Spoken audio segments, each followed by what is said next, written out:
Hi there, Shauna here from Wellness Seeker with your Lunchtime Wellness as usual on your Monday. So on this lovely Monday morning or Monday afternoon, what I would love to talk about and what I know is in a lot of your minds is stuck in a life that you didn't design and what maybe to do about it. And this is one thing that I see constantly. I see this kind of stuckness in people, where they're afraid or they don't know how to move forward. And so that's what I want to talk to you about today. I want to talk to you about what it feels like to get stuck, because you all know that, but more importantly, what to do to get out of it. So is this familiar in any way? These questions that come when we're stuck, these burning questions like, there must be more to life than this. What am I doing? Where am I going? What is happening to me? Feeling the urge and the need for something bigger, something better, something more, but not knowing what to do about it. Being literally stuck in it.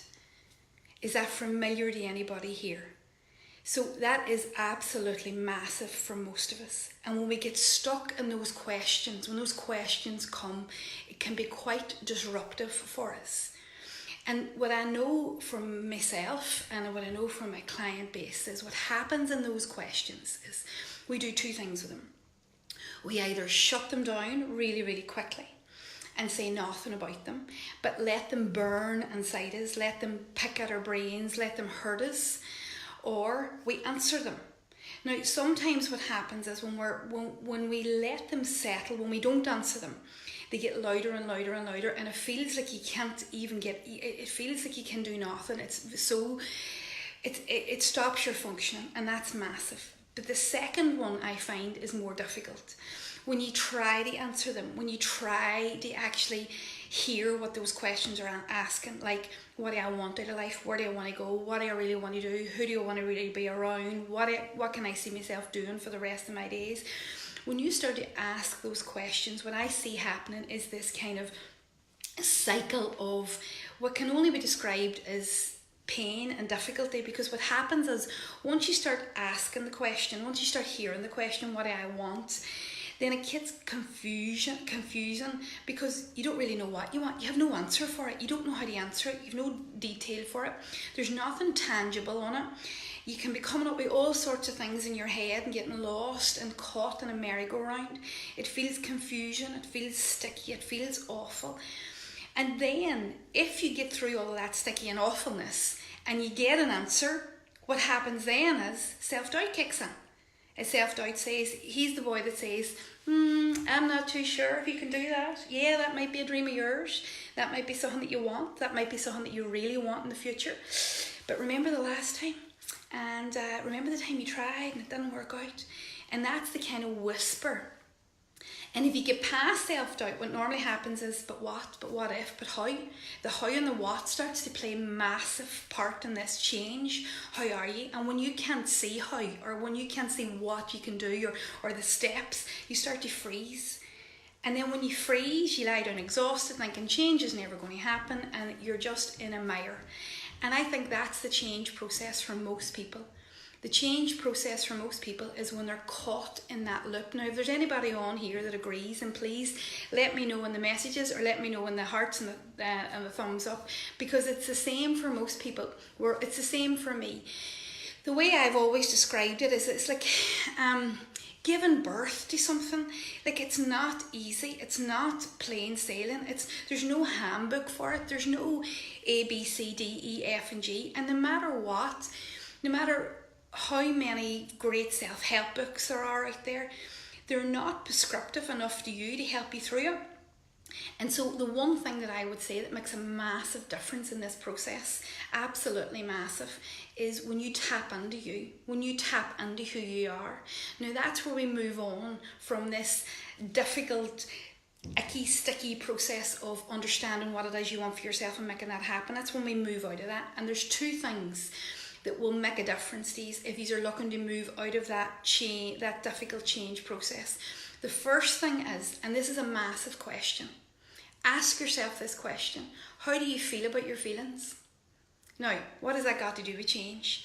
How you feel about your feelings is absolutely humongous, because how you feel about your feelings will keep you stuck in the change process. Here's what I mean.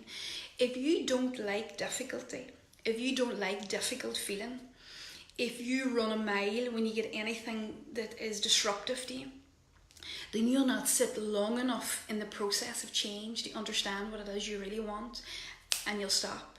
And that's whenever that questioning that's authentic in you, that authentic questioning of life and of yourself, becomes scary and difficult and gets stopped. And this self-concept, this part of you that really wants change, that really wants a better life, that really wants something different, gets quashed. And that's devastating to your spirit.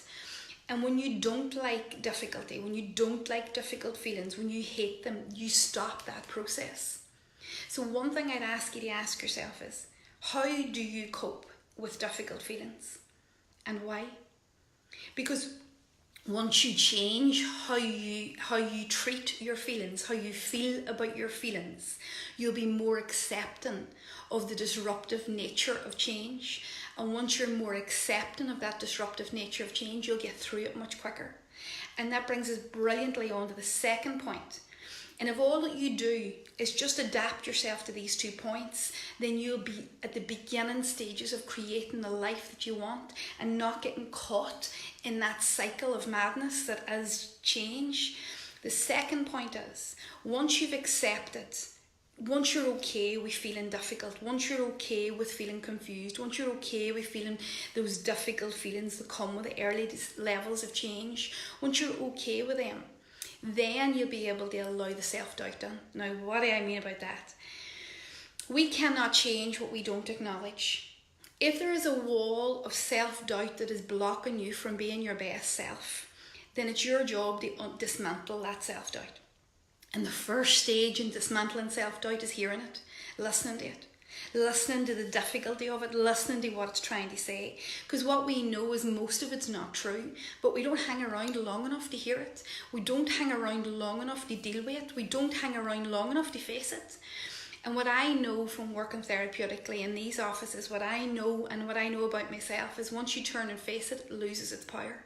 But the first stage is understanding if you can hear feelings, if you can hear difficulty, and changing that. And then the second is being able to hear the self-doubt. Because once the self-doubt is cleared, the how and the why go away. Because you are sure, absolutely sure, that you're going to create the life that you've planned for. And in allowing the difficult feelings that are in you, in allowing the dysfunction, and allowing the angst that comes with change, you'll be able to hear what it is that is authentically right for you. Not somebody else's version, not a self-help book version of where you need to go and answering your why, but yours, your own internal point of reference, your own internal self will lead the way. And all you need to do, if you really want change in your life, if you really, really, really want the best, to live your life from the inside out, all you really need to do is be okay with difficult feelings and listen. Listen to what you want, and listen really, really carefully to the self-doubt that comes, and clear that self-doubt.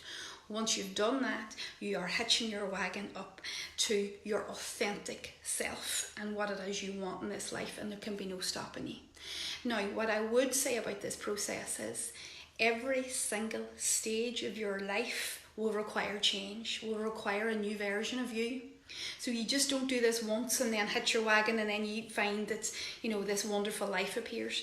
You have to get used to the change process. You have to get used to this discomfort of change. It was like last week, I was in the discomfort of change. I was grumpy. I was trying to work it out internally for myself. It was uncomfortable. It was difficult. But this week, because I know how to manage it, because I know what to do with it, I feel like the world is my oyster, and I'm so excited for the year ahead. So change comes every so often. It's not once, it's constant. And when you get used to managing the change process and what you need to do in it, you can create the best life. You can create whatever it is you want.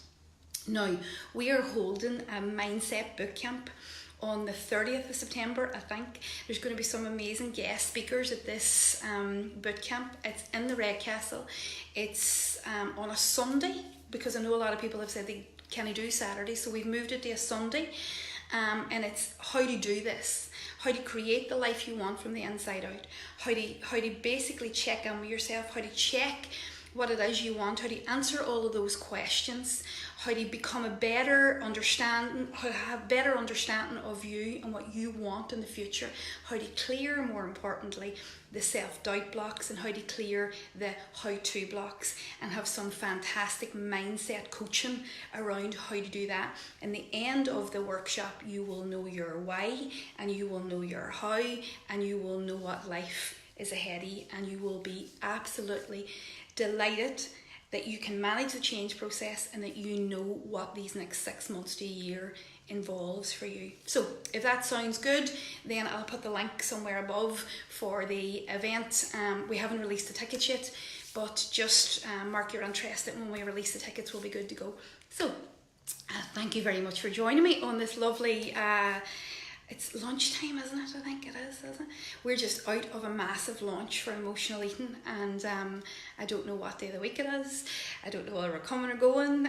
So I think it is Monday, and I think it is lunchtime, and I'm going to go and enjoy some lunch and meet some of our new Academy members, which I'm so excited for. So goodbye for now. I'll see you next Monday at 12 around lunchtime for some more of the same. And don't forget, if you want to join us, then join us for the Mindset Bootcamp, then have a wee look at the link above. Bye for now. See you all soon. Thank you.